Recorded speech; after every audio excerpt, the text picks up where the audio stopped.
What if madness is not a sickness, but a form of clarity?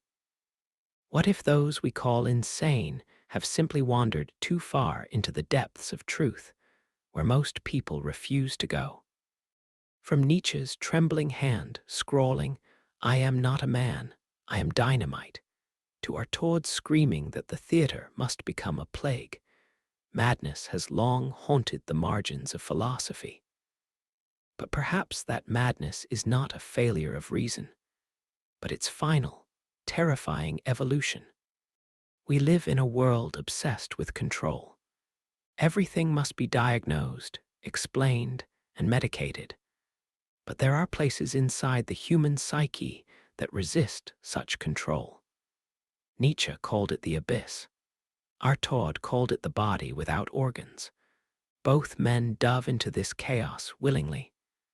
Both returned, if at all, forever transformed.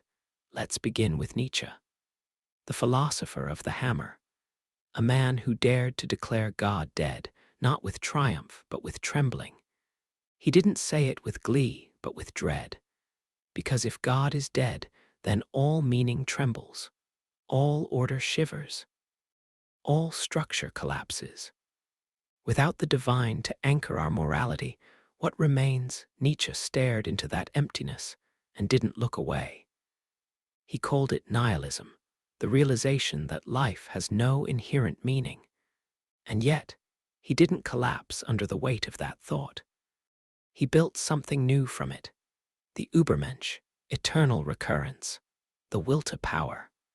Ideas are born not in comfort, but in confrontation with the void.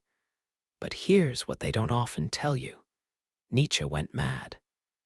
At the age of 44, he collapsed in the streets of Turin, clutching a horse that had been beaten by its master. He wept, embraced the animal, and never truly returned. For the next 11 years, he lived in a state of silence, rambling letters, and psychological disintegration. Was this the price of staring too deeply into the abyss? Or was it the inevitable consequence of a mind that refused to lie to itself? Nietzsche didn't go mad because he lost his reason. He went mad because he took reason to its extreme. He asked the questions no one dared. He stripped away illusion after illusion until only raw existence remained. Can a mind survive that? Or does it shatter under the weight now? Enter Antonin, Artaud, a French playwright, poet, visionary, or madman, depending on whom you ask. Artaud believed that modern society had sterilized experience, that we lived in a prison of language, trapped by categories, suffocated by the rational. He didn't want to entertain people. He wanted to burn them. He wanted a theater that could boil the blood, terrorize the soul, and rip apart the false self. He said, we must liberate life from its fixed forms. For Artaud, madness was not a defect, it was a rebellion. He spent years in and out of asylums, electroshock therapy, institutionalization, pain. And yet, his writings grew more intense, more primal. He spoke of a cosmic cruelty, of a theater that could awaken us to the horror and beauty of raw being. He said language had betrayed us. That thought itself was a kind of disease. Think about that. What if our very capacity for rationality, for language, is the thing that imprisons us? What if true freedom means escaping even thought itself? Artaud believed we needed to go through a kind of metaphysical fire, to break open the body, to destroy the ego, to die symbolically so we could finally live. He was not playing with madness. He was trying to use it as a key, a way out. A sacred wound. Both Nietzsche and Artaud saw madness not as collapse, but as confrontation. A reckoning with truth so brutal, so unfiltered, that it scorched the mind. Madness, in this view, is a kind of inner apocalypse, a shattering of the false self. But this raises a dangerous question. Are the mad the ones who have lost touch with reality, Or are they the ones who have seen it too clearly? Look at society. Look at its norms. The endless repetition of roles. The masks we wear. The rituals of politeness, productivity, and obedience. Is this sanity?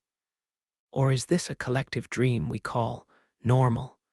Nietzsche once said that those who were seen dancing were thought to be insane by those who could not hear the music. Maybe madness is hearing that music. Maybe it's the price we pay for glimpsing something too raw, too real. There's a concept in psychology called positive disintegration, developed by Kazimierz Dabrowski. It's the idea that certain kinds of inner breakdowns, anxiety, depression, existential crisis, are not signs of illness, but signs of growth. The self, breaking down to be rebuilt. Nietzsche lived this. Artaud embodied it. Their madness was not decay, it was a metamorphosis, a sacred destruction. Of course, there is real suffering in madness, delusion, isolation, terror. This isn't a romantic fairy tale. But what if that suffering is not simply a malfunction, but a message, a threshold, a calling to something deeper? Nietzsche wrote of the Dionysian, a force of chaos, ecstasy, and destruction. He contrasted it with the Apollonian, the force of order, beauty, and logic. Modern society, he argued, is obsessed with the Apollonian. We fear the Dionysian because it dissolves boundaries. But art, truth, even life itself require both. Artaud's theater was pure Dionysus. Screaming, writhing, madness on stage. A direct assault on the polite illusions of Western rationality. He wanted us to feel again, not just think, to be shaken, cracked open. And isn't that what philosophy originally was?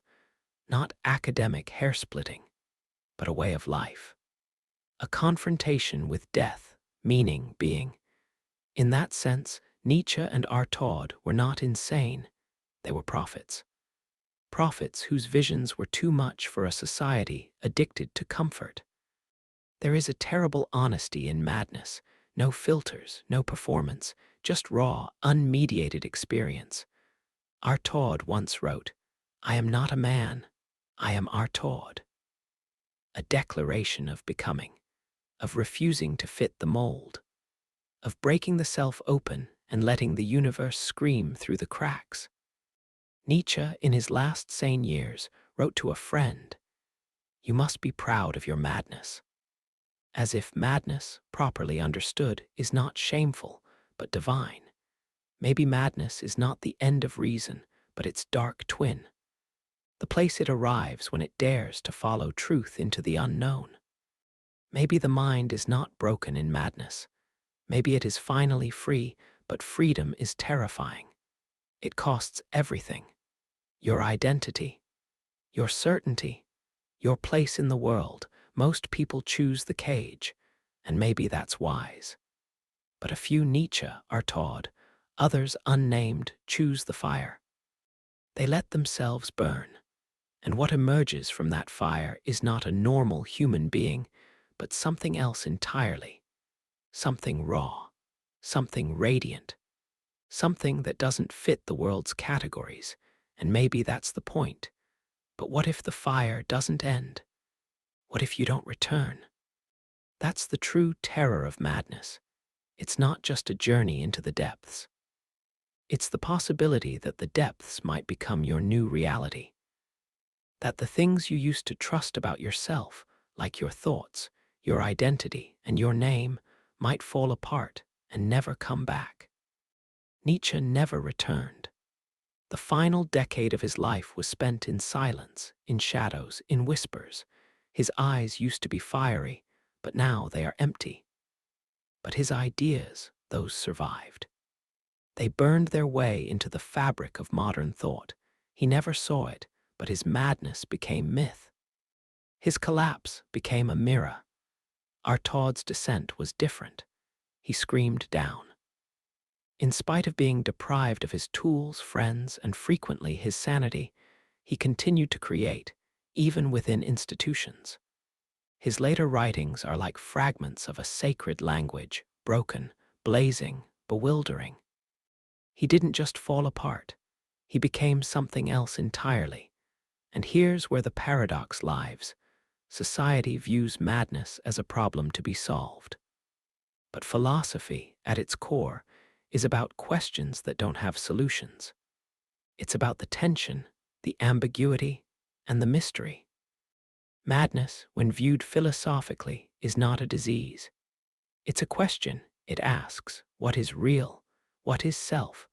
What happens when the frameworks collapse? No one has ever written or painted, sculpted, modeled, built, or invented except literally to get out of hell, says Artaud, a quote that perfectly captures this idea. He saw creativity not as self-expression, but as exorcism. And hell, for him, was the cage of rational thought, the cage of I am this, I am that. He wanted to destroy the labels, to undo the grammar of identity, to return to a more primal state, a sacred chaos. Nietzsche, too, was performing a kind of exorcism. His philosophy wasn't written from a podium, it was forged in agony. Toothaches, migraines, isolation, rejection. His books were messages in bottles thrown from the edge of the abyss. And still, both men kept writing until they could no longer. Not because they wanted fame, but because they were possessed by something larger. Madness wasn't their downfall, it was their medium. But this leads us to a dangerous realization. If madness and genius are so closely linked, where do we draw the line? History is full of mad prophets, from Socrates to Kierkegaard, from Rimbaud to Van Gogh. The people who saw the world differently, who lived on the fringes of thought, who shattered convention. Many of them suffered immensely, but they also illuminated things no one else could see. It's not an attempt to elevate mental illness. That would be inhumane. True madness has the power to ruin bodies, relationships, and lives. That being said, it's also true that transformation frequently starts at the edges of consciousness, the areas we're taught to fear. Carl Jung once said, "A man who has not passed through the inferno of his passions has never overcome them." That inferno, what is it if not madness? Jung experienced what he referred to as a confrontation with the unconscious, during which he created the Red Book, an extensive, mystical, and nearly hallucinatory examination of symbols, visions, and archetypes. He didn't label it madness, but it was on the edge of that. He opted to dive deep willingly, to explore rather than suppress. Maybe that's the difference. Madness that consumes versus madness that transforms. One drowns, the other baptizes. Nietzsche and Artaud both danced on that razor's edge, and perhaps they fell, yes. But they also opened doors that never closed again. They forced us to confront the most uncomfortable question of all. What lies beneath the mask of sanity? Because let's be honest, normalcy is a performance, a ritual. We agree, silently, to play by the rules of thought, behavior, and belief. But under the surface, there's chaos, desire, fear, rage, wonder. Madness isn't over there in some asylum. It's here in us. All the time we suppress it, with routines, with small talk, with medication, with denial. But it never goes away. Nietzsche referred to this as the will to power, the profound and compelling drive within us that seeks to grow, innovate, annihilate, and surpass. Artaud called it the plague, something that infects the soul and burns away the false self. Either way, it's not polite. It's not quiet. It's not safe, but it's real. And maybe that's the point. Madness, in the philosophical sense, is not about losing touch with reality. It's about losing touch with consensus reality, the version of life we've all agreed to pretend is solid. But what if that consensus is the true illusion? What if the mad are not those who have lost reality, but those who have touched a deeper one? This is why Nietzsche's work feels alive even today. Why Artaud's screams still echo through art, theater, and rebellion. They were not offering answers. They were offering ruptures, cracks in the world. Once you catch a glimpse of the turmoil lying just below the surface, once you peer through a fissure, everything transforms. Indefinitely, there's no going back. But maybe that's not a tragedy. Maybe that's a gift. To be broken by truth is still to be in relationship with truth.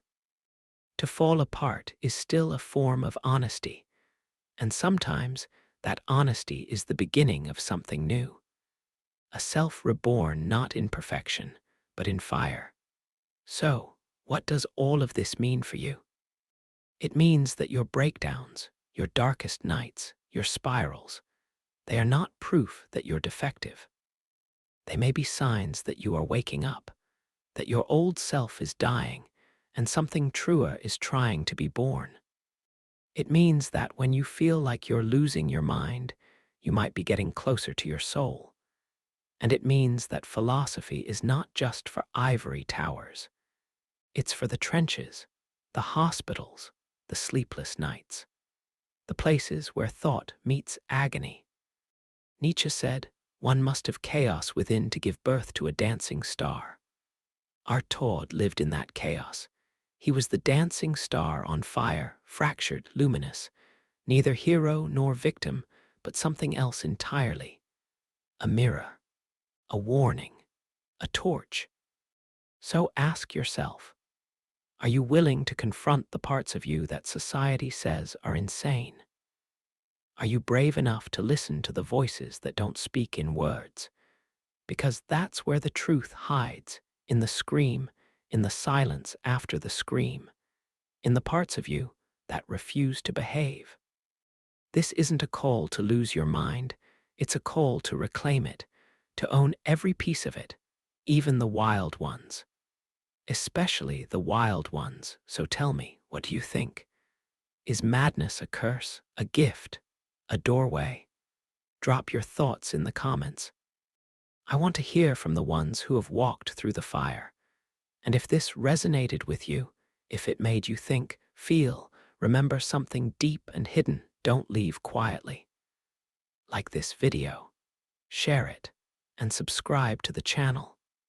Because in a world that wants you numb, silent, and obedient, your voice, your madness, and your light matter more than ever.